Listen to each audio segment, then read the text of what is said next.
Supreme court of India ने सिद्दीक कप्पन को जमानत दे दी है। सिद्दीक कप्पन केरला के सहाफ़ी हैं और पिछले 2 सालों से जेल में बंद था। लगातार इनकी जमानत की रिहाई की मांग की जा रही थी। आखिरकार 2 साल बाद आज 9 सितंबर को सुप्रीम कोर्ट ऑफ इंडिया ने इनको जमानत दे दी है और सुप्रीम कोर्ट ने जमानत देने के साथ ये शर्त लगाई है कि अगले 6 हफ्तों तक सिद्दीक कप्पन को दिल्ली में ही रहना पड़ेगा और अपने नज़दीकी पुलिस स्टेशन को रिपोर्ट करनी पड़ेगी। अगले 6 हफ्तों तक सिद्दीक कप्पन अपने आबाई वतन केरला नहीं लौट सकते हैं, बल्कि उनको दिल्ली में ही रहना पड़ेगा। बहरहाल सुप्रीम कोर्ट ऑफ इंडिया ने सिद्दीक कप्पन को आज जमानत दे दी है। 2 साल पहले यानी 5 अक्टूबर को सिद्दीक कप्पन को गिरफ्तार कर लिया गया था।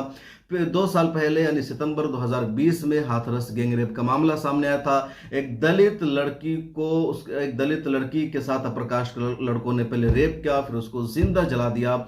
इस मामले पर पूरे हिंदुस्तान में हंगामा था। तमाम जर्नलिस्ट, तमाम मीडिया हाउसेज उसकी रिपोर्टिंग कर रहे थे।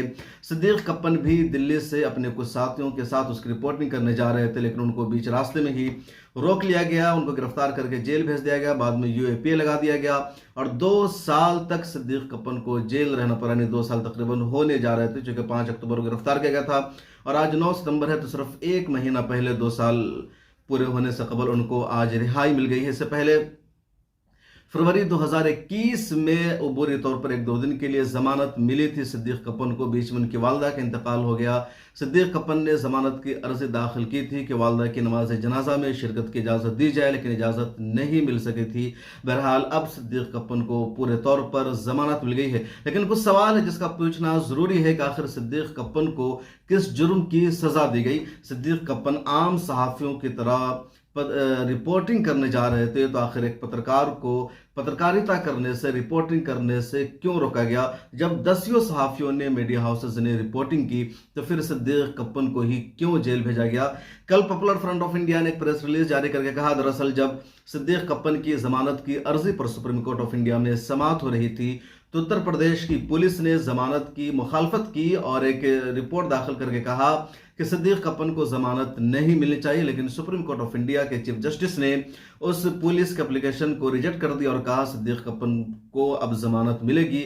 और आज आखिरकार सिद्दीक कप्पन को सुप्रीम कोर्ट से जमानत मिल गई है। इसलिए पीएफआई ने उत्तर प्रदेश की पुलिस के उस दावा को मज़ाक़ाखेज़ करार दिया और कहा सुप्रीम कोर्ट में बात साबित हो गई है कि उत्तर प्रदेश पुलिस के लगाए गए तमाम इल्ज़ामात बेबुनियाद और बकवास थे। बहरहाल सिद्दीक कप्पन जेल से बाहर आ जाएंगे, कोई और दूसरा मामला नहीं है, लेकिन 6 हफ्तों तक उन्हें इस वक्त दिल्ली में ही रहना पड़ेगा। सिद्दीक कप्पन की रिहाई के लिए मीडिया हाउसेज ने, जर्नलिस्टों ने बड़े पैमाने पर आवाज़ उठाई थी। खुद प्रेस क्लब ऑफ इंडिया ने भी कई मरतबा लगातार एहतजाज किया और सिद्दीक कप्पन की रिहाई की मांग की। इस रिपोर्ट में इतना ही। मजीद अपडेट हम आपको बताएंगे। मिलत टाइम्स को सोशल मीडिया के तमाम अकाउंट्स पर फॉलो कीजिए।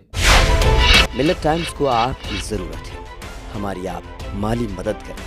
हर महीने सिर्फ 100 रुपये और 1 साल के लिए एक साथ सिर्फ 1000 रुपये। रकम भेजने के लिए यहाँ दिए गए फोन पे, गूगल पे और पेटीएम नंबर का इस्तेमाल कर सकते हैं।